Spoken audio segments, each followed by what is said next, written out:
강가에서 한 노인이 낚시를 하고 있습니다. 그런데 이상합니다. 낚시 바늘이 갈고리 모양이 아닙니다. 고든 바늘입니다. 미끼도 없습니다. 그리고 낚싯줄은 물속이 아니라 물 위 삼척에 드리워져 있습니다. 지나가던 나무꾼이 물었습니다. 어르신, 그렇게 하시면 평생 물고기 한 마리도 못 잡으실 텐데요. 노인이 고개를 돌리지 않고 대답합니다. 물고기를 낚는 게 아니라 왕우장상을 낚는 것이오. 미친 노인의 헛소리. 그런데 이 노인이 낚아올린 것은 800년 왕조였습니다. 지금으로부터 약 3100년 전 중국 서쪽 위수강변, 이곳에 매일 같은 자리에 앉아 낚시를 하는 노인이 한 명 있었습니다. 이름은 여상, 자는 자아. 훗날 사람들이 강태공이라 부르게 될 사람입니다. 그의 이력은 기구했습니다. 젊어서는 정육점을 했지만 실패했고, 술집도 해봤지만 망했습니다. 아내에게 버림받았고, 세상 어디에서도 자리를 잡지 못했습니다. 그런 사람이 80살이 되어 강가에 앉아 낚시를 합니다. 그것도 물고기가 절대 잡힐 수 없는 방식으로. 마을 사람들은 수군거렸습니다.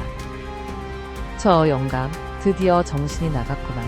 평생 하는 일마다 망하더니 이제 낚시까지 저 모양이야.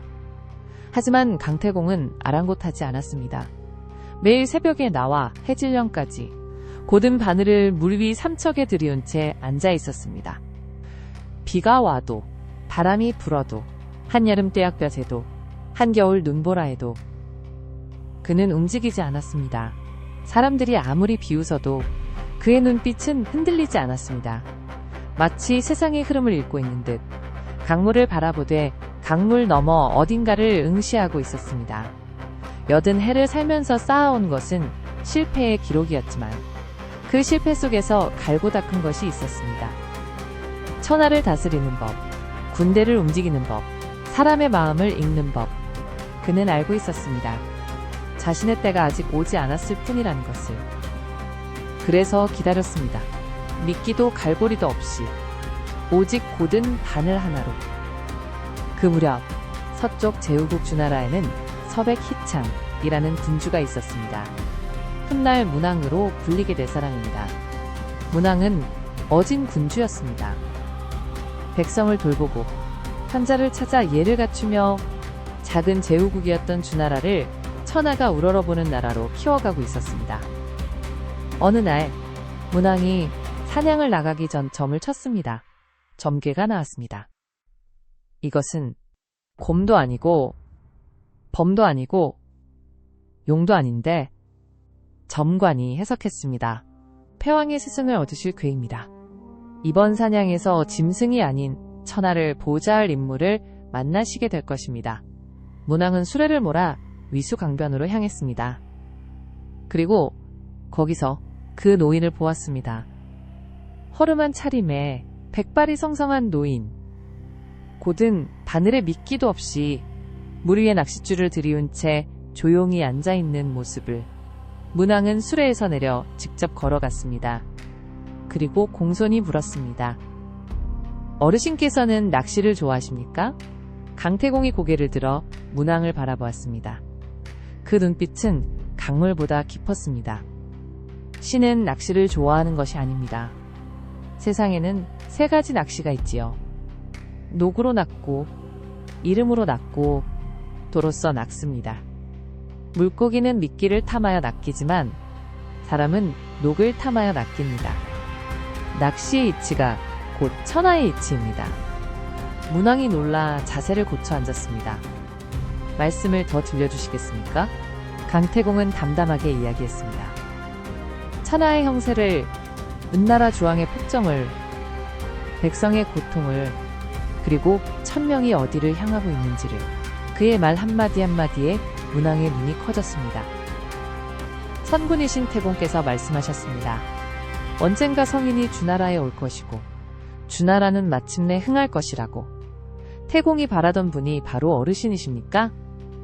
그래서 사람들은 이 노인을 태공이 바라던 사람이라 부르게 됩니다. 문왕은 강태공을 수레에 태웠습니다. 직접 수레를 끌었다는 전설도 있습니다. 80살 노인에게 천하의 제후가 스승의 예를 갖춘 것입니다.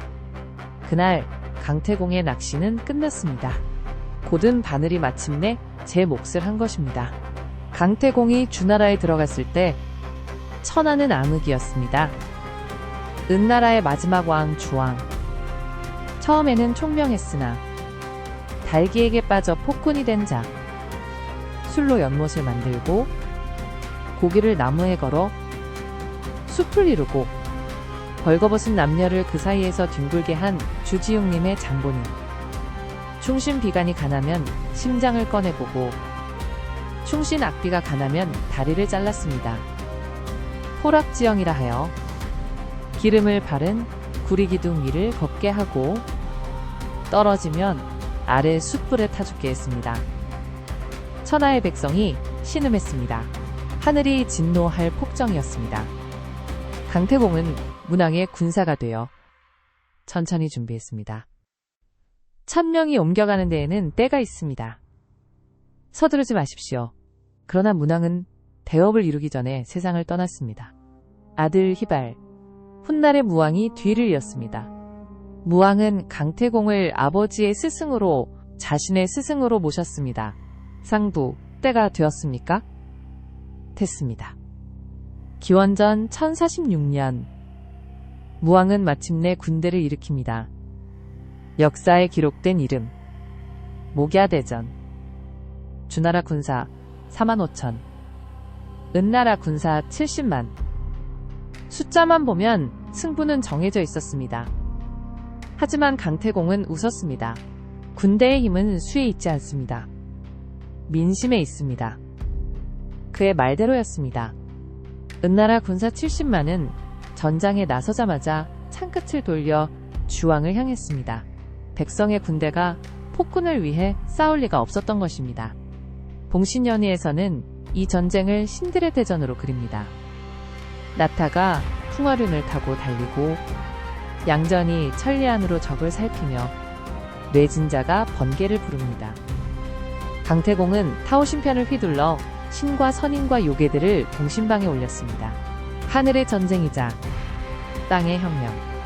주왕은 녹대에 올라 스스로 불을 질러 죽었습니다. 은나라 600년 천하가 끝났습니다. 무왕이 천하를 통일하고 주나라가 세워졌습니다. 기원전 1046년부터 기원전 256년까지 무려 800년에 달하는 왕조. 중국 역사상 가장 오래 지속된 왕조입니다. 강태공은 제나라에 봉해져 그곳의 시조가 되었습니다. 그가 세운 제나라는 훗날 춘추오패의 하나인 제황공을 배출하게 됩니다. 하지만 강태공의 유산은 제나라에 그치지 않습니다.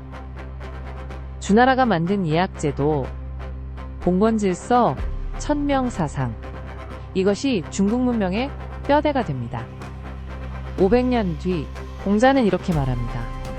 나는 주나라를 따르겠다. 주나라의 문하여 찬란하구나. 주나라가 없었으면 공자가 없었고, 공자가 없었으면 동아시아 2000년 문명의 흐름이 달라졌을 것입니다. 그 시작점에 위수강변에 고든 바늘이 있었습니다. 여기서 한 가지 생각해 봐야 할 것이 있습니다. 강태공은 정말 미친 노인이었을까요? 아닙니다. 그는 계산하고 있었습니다. 고든 바늘은 메시지였습니다. 나는 세상의 방식에 타협하지 않는다. 미끼가 없는 것도 메시지였습니다. 나는 이익으로 사람을 유혹하지 않는다. 물이 삼척에 들이운 낚싯줄도 메시지였습니다. 나는 스스로 몸을 낮추지 않는다. 나를 알아보는 자만이 나를 얻을 것이다. 80해의 실패는 무의미한 것이 아니었습니다. 천하를 경영할 지혜를 쌓는 시간이었습니다. 정육점에서 사람을 읽는 법을 배웠고 술집에서 세상의 흐름을 보았으며 떠돌면서 천하의 형세를 몸으로 익혔습니다. 그리고 때가 왔을 때 단 한 번의 만남으로 모든 것을 바꿨습니다. 80살에 시작해서 100살이 넘어서까지 천하를 설계했습니다. 세상은 그를 늦었다고 비웃었지만 그가 낚은 것은 물고기가 아니라 800년 왕조였고 동아시아 문명의 방향이었습니다. 강태공에게는 두 가지 지혜가 있었습니다. 첫째, 때를 아는 지혜. 아무리 뛰어난 인재라도 때가 오지 않으면 힘을 쓸 수 없습니다. 강태공은 80해를 기다렸습니다. 조급하지 않았고 절망하지 않았습니다. 자신의 가치를 알았기에 기다릴 수 있었습니다. 둘째, 알아보는 지혜. 문왕이 위대한 것은 전쟁을 잘해서가 아닙니다. 강가에 앉아있는 허름한 노인에게서 천하의 스승을 알아봤기 때문입니다. 인재를 알아보는 눈. 그것이 진정한 지도자의 자질입니다. 오늘날에도 마찬가지입니다. 세상이 알아주지 않는다고 자신의 가치가 없어지는 것이 아닙니다. 때가 오지 않았을 뿐입니다. 그러니 강태공처럼 고든 바늘을 들이우십시오. 타협하지 말고 자신의 길을 갈고 닦으십시오. 당신을 알아볼 문왕은 반드시 옵니다. 다음 이야기. 신라 문무왕은 죽어서 바다의 용이 되겠다 했습니다. 그의 아들 신문왕이 바다 위 대나무로 피리를 만들었는데 이 피리를 불면 적병이 물러가고 병이 낫고 가뭄에 비가 오고 비가 오면 개이며 바람이 잠잠해지고 파도가 가라앉았습니다. 만파식적. 만개의 파도를 잠재우는 피리. 과연 이 피리에 어떤 비밀이 담겨 있었을까요? 다음 이야기에서 들려드리겠습니다. 이 이야기가 흥미로우셨다면 구독과 좋아요 부탁드립니다. 동양고전의 신비한 이야기 계속 이어가겠습니다.